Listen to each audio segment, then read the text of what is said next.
नमस्कार मेरे प्यारे मित्रों। जैसा कि हम लोगों ने पिछले लेक्चर में पिछले वीडियो में हम लोगों ने ये चर्चा कर लिया था कि राष्ट्रपति उम्मीदवार के लिए क्या क्या पात्रताएं होती, क्या क्या योग्यताएं होती हैं, कि एक राष्ट्रपति बनने के लिए जो उम्मीदवार आया है, जो चुनाव लड़ने के लिए आया है, उसको क्या क्या क्वालिफिकेशन रखनी है, क्या क्या क्वालिफिकेशन रखनी ज़रूरी है। तो हम लोग इसमें क्या बातें करेंगे, इसमें क्या होगा, इसमें हम लोग ये बातें करेंगे अगर मान लीजिए वो किसी सदन का सदस्य है तो इस स्थिति में क्या होगा। ठीक, अगर वो पद धारण कर लिया तो क्या उसके पद धारण के समय उस दौरान क्या उसके भत्ते जो होते हैं, उसके जो वेतन होते हैं, जो उसके विशेषाधिकार होते हैं, उसमें कटौती की जा सकती है।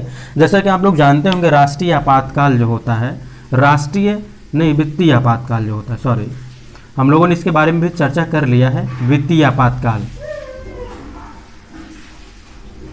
ठीक, वित्तीय आपातकाल में क्या होता है, हम लोगों ने इसके बारे में डिस्कस कर लिया है कि क्या होता है जब ये देश पर लगता है, ये लागू होता है। ऐसा कि जैसा कि ये भारत में अभी तक लागू नहीं हुआ है, अगर लागू हो जाएगा तो भारत का कोई भी अधिकारी हो, कोई भी सरकारी कर्मचारी हो, उसके वेतन से कुछ मुद्राएं या फिर उसकी कुछ सैलरी में कटौती की जा सकती है, परंतु ऐसा राष्ट्रपति महोदय के साथ नहीं है। तो आज हम लोग आर्टिकल 59 के बारे में समझेंगे। जैसा कि हम लोगों ने आर्टिकल 58 तक बातें कर ली है, अनुच्छेद 58 तक बातें कर ली है, अनुच्छेद 1 से लेकर अनुच्छेद 58 तक। आज हमारा ये सफ़र जो है अनुच्छेद 59 पे आया है, 59 पे आया है। इसी क्रम में हम लोग अनुच्छेदों का सिलसिला जारी रखेंगे, जो कि हम 395 तक पहुँचेंगे। ठीक, क्या करेंगे हम लोग, अनुच्छेद 395 तक हम लोग सफ़र करेंगे।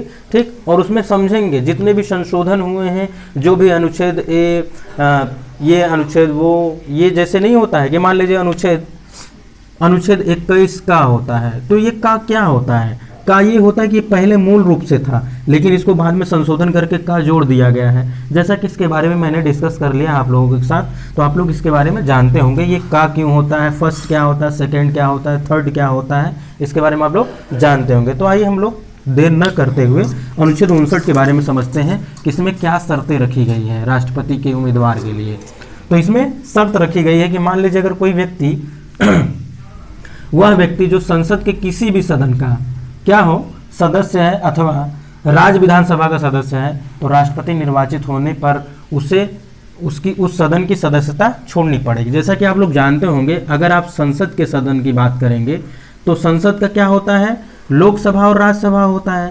ठीक, लोकसभा और राज्यसभा, जिसके बारे में हम लोगों ने पहले भी डिस्कस कर रखा है।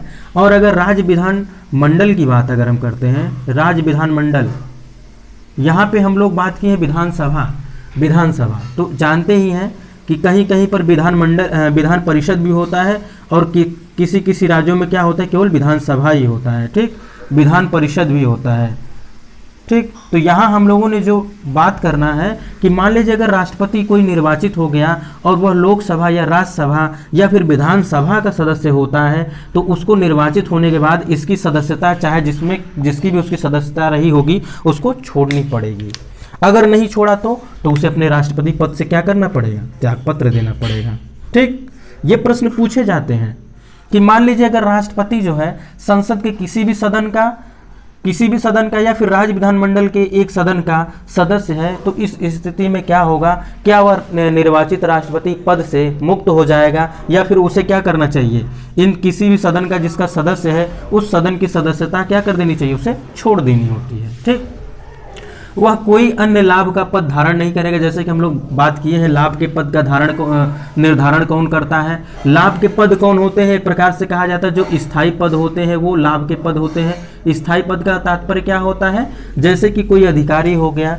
ठीक, कोई अधिकारी हो गया, मान लीजिए कोई अधिकारी है, अधिकारी का मतलब मान लीजिए ये अगर न्यायालय का न्यायाधीश ही अगर है तो भी इसको लाभ का पद माना जाएगा। ठीक, अगर ये कोई IAS ऑफिसर है, PCS ऑफिसर है, या फिर कहा जाए जो भी इनके पद अगर है, अगर वो स्थायी है, एक मोटे तौर पे हम लोग समझते हैं कि अगर कोई पद ऐसा है जो स्थायी है और वह सरकारी खजाने से वो वेतन प्राप्त करता हो, तो क्या कहलाएगा, लाभ का पद कहलाएगा। अगर वो एक प्यून है, एक चपरासी है, एक बैंक का प्यून है, एक चपरासी है, अगर वो सरकारी खजाने से वेतन प्राप्त करता है, अगर उसका एक टाइम फिक्स होगा कि वो 60 ईयर का हो जाएगा, तब जाके वो क्या होगा, रिटायर्ड होगा तो इसको भी लाभ के पद में ले लिया जाता है, समझने के लिए, ठीक। और इस पद का निर्धारण कौन करता है, तो वो संसद करता है, ठीक।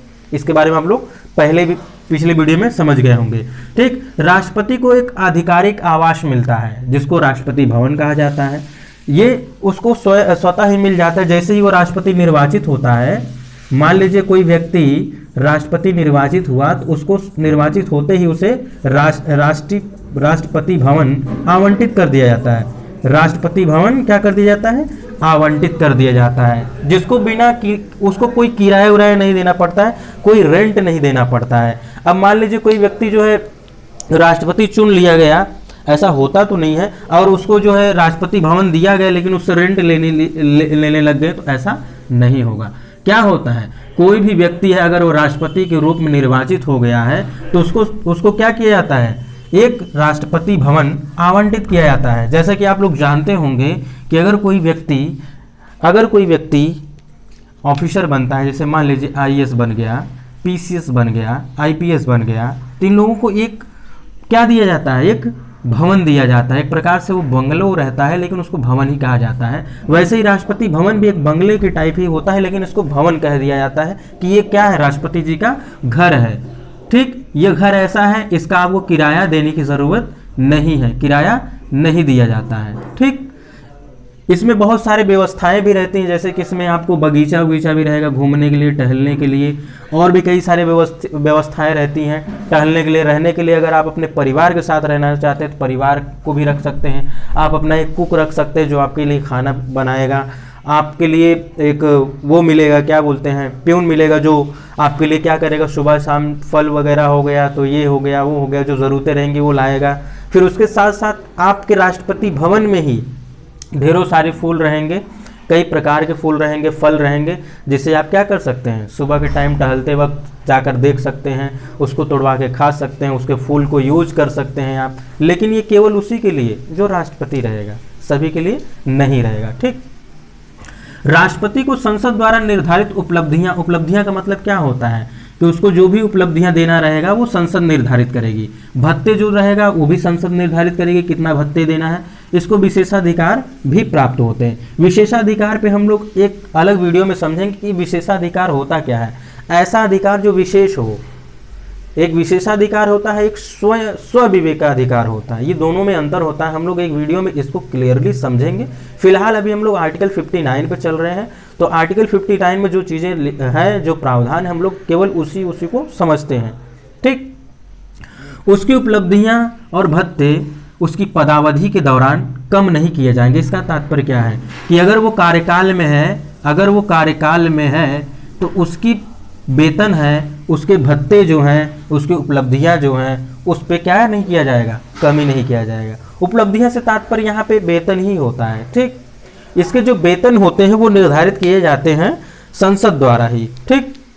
एक बार हम लोग फिर से समझ लेते हैं क्या बातें कही गई हैं इसमें।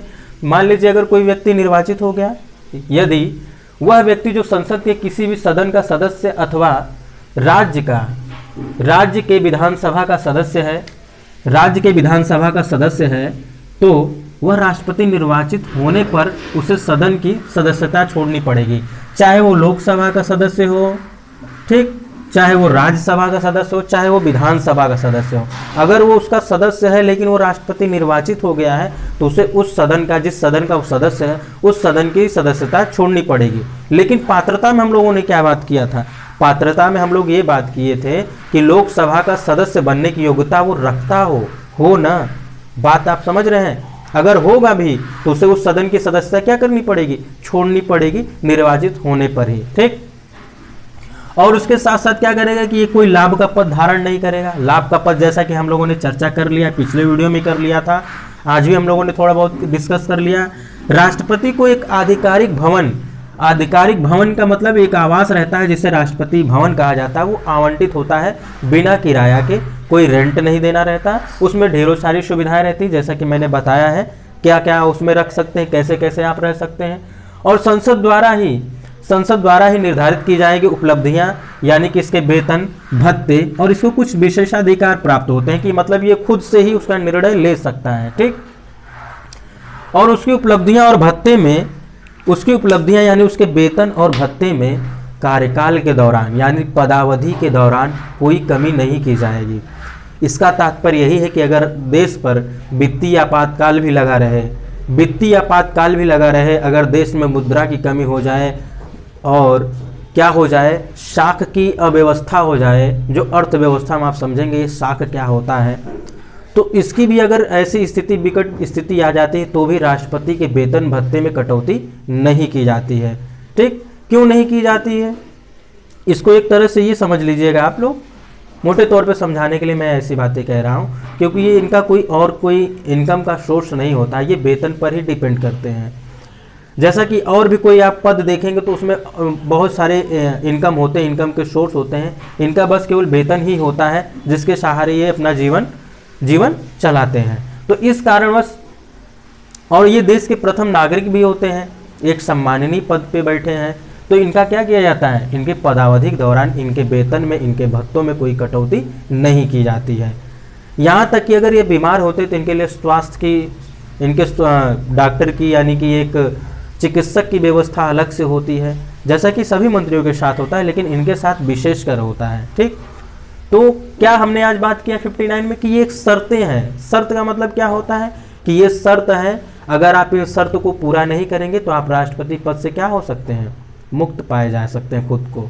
ठीक, तो इन शर्तों को आपको क्या करना पड़ेगा, फुलफिल करना पड़ेगा। जैसा कि पहला ही शर्त था कि अगर आप किसी भी सदन के, चाहे वो केंद्र का संसद का कोई सदन हो या फिर राज्य विधानसभा हो, अगर किसी भी सदन का अगर आप सदस्य हैं और अगर आप राष्ट्रपति निर्वाचित हो गए, खुद को आप सोचिए, आप अगर पढ़ रहे हैं इस सब्जेक्ट को, आप खुद को उस जगह पे रखिए, कहाँ पे, राष्ट्रपति की जगह पे। मान लीजिए कि आप राष्ट्रपति निर्वाचित हो गए, लेकिन आप लोकसभा, राज्यसभा या विधानसभा के सदस्य हैं, तो इसका तात्पर्य होगा कि आपको निर्वाचित होते ही आपको क्या करना पड़ेगा, उस सदन से, जिस सदन के आप सदस्य हैं, उस सदन की सदस्यता आपको छोड़नी पड़ेगी। ठीक, आपको ये बातें अवश्य ध्यान रखना है। तो मित्रों, आज हम लोगों ने आर्टिकल 59 के बारे में चर्चा कर लिया। हम लोग नेक्स्ट आर्टिकल 60, 61, ठीक, ऐसे ही हम लोग सिलसिला जारी रखेंगे। मिलते हैं हम लोग नेक्स्ट वीडियो में, तब तक के लिए नमस्कार।